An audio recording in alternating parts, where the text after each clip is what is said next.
கர்த்தருக்கு ஸ்தோத்திரம். இயேசு கிறிஸ்து நாமத்தினாலே வாசிக்கிறேன். 1 சாமுவேல் 17ஆம் அதிகாரம். பெலிஸ்தர் யுத்தம் பண்ணுகிறதற்கு தங்கள் சேனைகளை சேர்த்து யூதாவிலுள்ள சேரகோவிலே ஒருமித்து கூடி நடுவே இருக்கிற எபேஸ் தம்மீமிலே பாளையமிறங்கினார்கள். சவுலும் இஸ்ரவேல் மனுஷரும் ஒருமித்து கூடி ஏலா பள்ளத்தாக்கிலே பாளையமிறங்கி பெலிஸ்தருக்கு எதிராக யுத்தத்திற்கு அணிவகுத்து நின்றார்கள். பெலிஸ்தர் அந்த பக்கத்தில் ஒரு மலையின் மேலும் இஸ்ரவேலர் இந்த பக்கத்தில் ஒரு மலையின் மேலும் நின்றார்கள். அவர்களுக்கு நடுவே பள்ளத்தாக்கு இருந்தது. அப்பொழுது காத் ஊரானாகிய கோலியாத் என்னும் பேருள்ள ஒரு வீரன் பெலிஸ்தரின் பாளையத்தில் இருந்து புறப்பட்டு வந்து நடுவே நிற்பான்.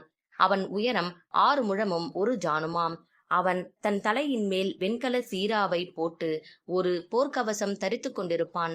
அந்த கவசத்தின் நிறை 5000 சேக்கலான வெண்கலமாயிருக்கும்.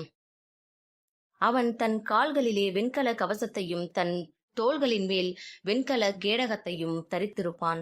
அவனுடைய ஈட்டித்தாங்கு நெசவுக்காரரின் படைமரத்தின் கனதியும் அவன் ஈட்டியின் அலகு 600 சேக்கல் இரும்புமாயிருக்கும். பரிசை பிடிக்கிறவன் அவனுக்கு முன்னாக நடப்பான். அவன் வந்து நின்று இஸ்ரவேல் சேனைகளை பார்த்து சத்தமிட்டு, நீங்கள் யுத்தத்துக்கு அணிவகுத்து நிற்கிறது என்ன? நான் பெலிஸ்தன் அல்லவா? நீங்கள் சவுலின் சேவகர் அல்லவா? உங்களில் ஒருவனை தெரிந்து கொள்ளுங்கள், அவன் என்னிடத்தில் வரட்டும். அவன் என்னோடு யுத்தம் பண்ணவும் என்னை கொல்லவும் சமர்த்தனானால் நாங்கள் உங்களுக்கு வேலைக்காரராயிருப்போம். நான் அவனை ஜெயித்து அவனை கொல்வேனானால் நீங்கள் எங்களுக்கு வேலைக்காரராய் இருந்து எங்களை சேவிக்க வேண்டும் என்று சொல்லி, பின்னும் அந்த பெலிஸ்தன், நான் இன்றைய தினம் இஸ்ரவேலுடைய சேனைகளை நிந்தித்தேன். நாம் ஒருவரோடு ஒருவர் யுத்தம் பண்ண ஒருவனை விடுங்கள் என்று சொல்லிக்கொண்டு வருவான்.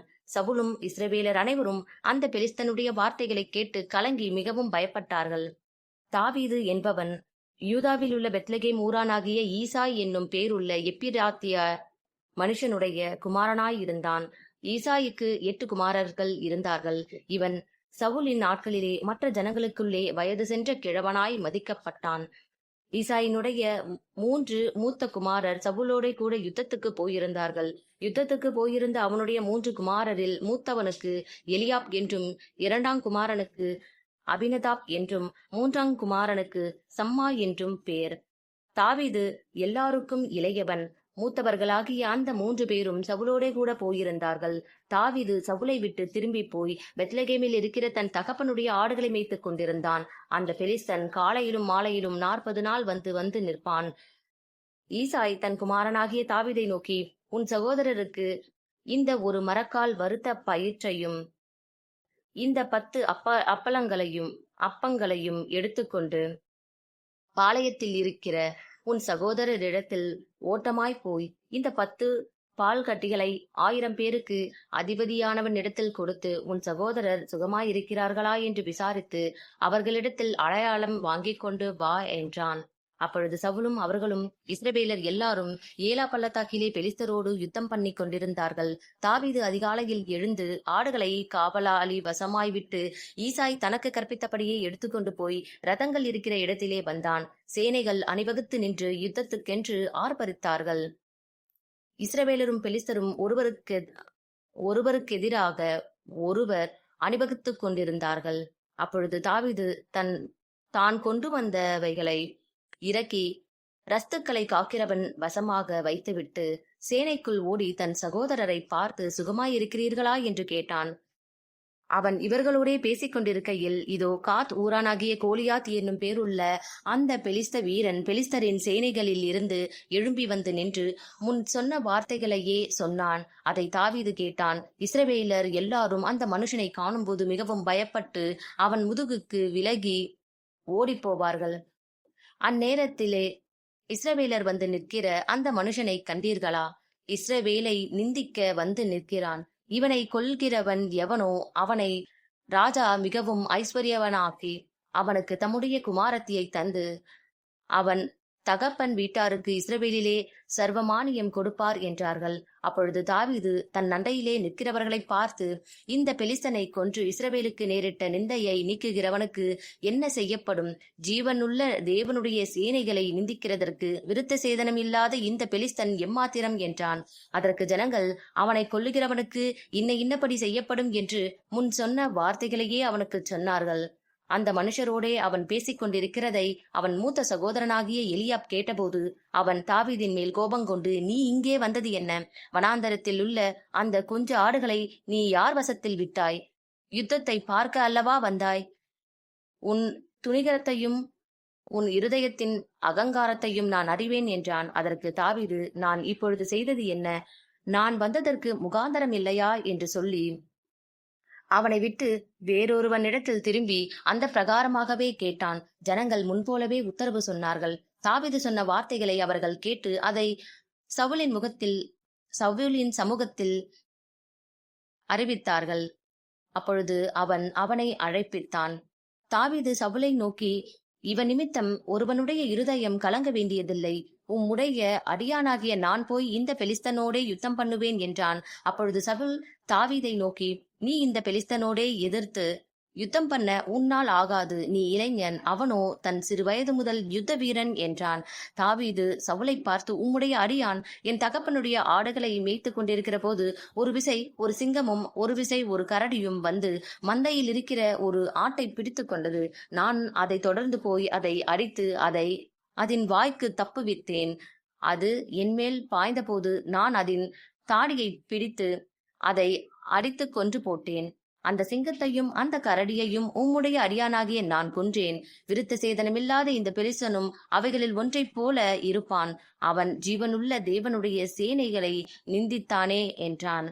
பின்னும் தாவீது, என்னை சிங்கத்தின் கைக்கும் கரடியின் கைக்கும் தப்புவித்த கர்த்தர் இந்த பெலிஸ்தனுடைய கைக்கும் தப்புவிப்பார் என்றான். அப்பொழுது சவுல் தாவீதை பார்த்து, போ, கர்த்தர் உன்னோடே கூட இருப்பாராக என்றான். சவுல் தாவீதுக்கு தன் வஸ்திரங்களை உடுத்துவித்து வெண்கலமான ஒரு சீராவை அவன் தலையின் மேல் போட்டு ஒரு கவசத்தையும் அவனுக்கு தரிப்பித்தான். அவனுடைய பட்டயத்தை தாவீது தன் வஸ்திரங்கள் மேல் கட்டிக்கொண்டு அதிலே அவனுக்கு பழக்கமில்லாததினால் நடந்து பார்த்தான். அப்பொழுது தாவீது சவுலை நோக்கி, நான் இவைகளை போட்டுக்கொண்டு போகக்கூடாது, இந்த அப்பியாசம் எனக்கு இல்லை என்று சொல்லி அவைகளை களைந்து போட்டு தன் தடியை கையில் பிடித்து கொண்டு ஆற்றில் இருக்கிற 5 கூழாங்கல்லுகளை தெரிந்தெடுத்து அவைகளை மேய்ப்பருக்குரிய தன்னுடைய அடைப்ப பையிலே போட்டு தன் கவனை தன் கையிலே பிடித்து கொண்டு அந்த பெலிஸ்தன் அண்டையிலே போனான்.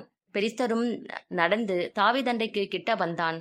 பரிசையை பிடிக்கிறவன் அவனுக்கு முன்னாக நடந்தான். பெலிஸ்தன் சுற்றி பார்த்து தாவீதை கண்டு, அவன் இளைஞனும் சௌந்தரிய ரூபமான சிவந்த மேனியுள்ளவனுமாய் இருந்தபடியினால் அவனை அசட்டை பண்ணினான். பெலிஸ்தன் தாவீதை பார்த்து, நீ தடிகளோடு என்னிடத்தில் வர நான் நாயா என்று சொல்லி அவன் தன் தேவர்களை கொண்டு தாவீதை சபித்தான்.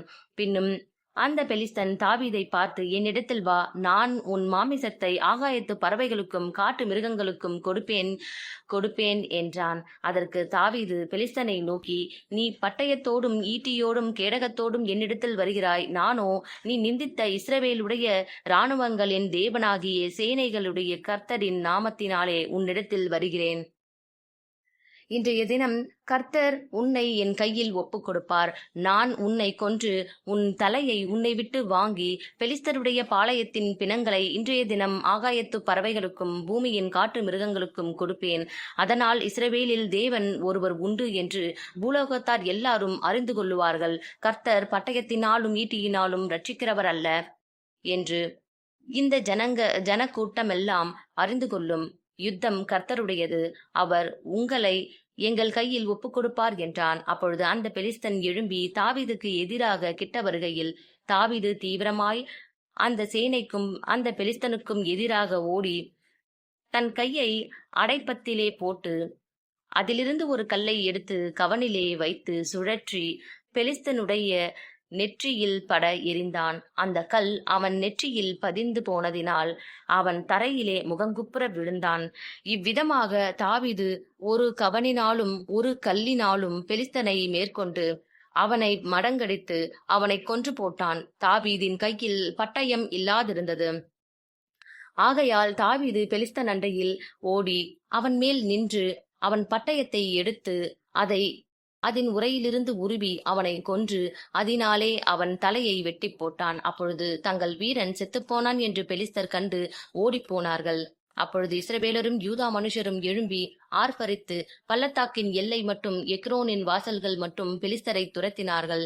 சாராயீமின் வழியிலும் காத் பட்டணம் மட்டும் எக்ரோன் பட்டணம் மட்டும் பெலிஸ்தர் வெட்டுண்டு விழுந்தார்கள்.